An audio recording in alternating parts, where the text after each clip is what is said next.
The hidden killer, random genetic drift and endangered species. Biodiversity is the variety of species that exist on Earth. There are different types of biodiversity, including genetic diversity, which is the variety of forms of genes in our DNA, that is, alleles. Currently, we're in a mass extinction phase. The rate of species extinctions is higher than it's ever been. This is important to us because we rely on species for food, medicine and much more. Yet many species, like sharks, many sharks don't eat people, are endangered because of overhunting. Their small populations challenge their survival and our conservation efforts. When we have a small species population, genetic diversity is lost by sampling error, random genetic drift. For instance, if we have a population of 10 sharks, 5 with allele A for fast tail reflex, and 5 with A for slow tail reflex, some alleles will be lost from the population in the next generation.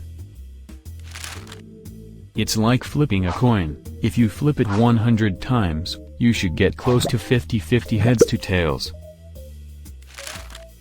But if you flip it 10 times, it's normal to get 7 heads and 3 tails.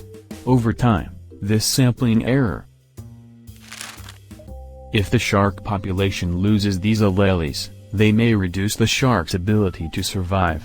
If allele A is lost, that means all the sharks will have a slow tail reflex, and are easily eaten by prey.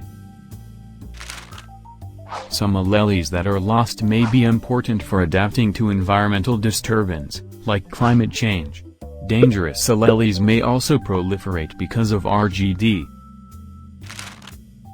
That means small populations lead to RGD, which causes reduced fitness and increased mortality. This leads to even smaller populations, spiraling down this vortex of extinction. Genetic drift also makes conservation hard. For instance, in Trinidad, 200 guppies from the lower Caroni Basin were introduced into a native guppy population in Tarare River in 1957.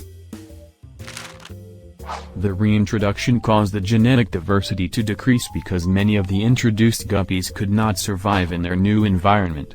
This meant that the effectively reproducing population was small, and genetic drift made it worse because rarer alleles were lost. So we must always be mindful of genetics when we're conserving species. Genetic rescue can help. It's where we introduce individuals with rarer alleles into the small population and breed them. This can help increase genetic diversity, the effectively reproducing population and fitness of the species. So, there's hope for endangered species, but we need to do our part too.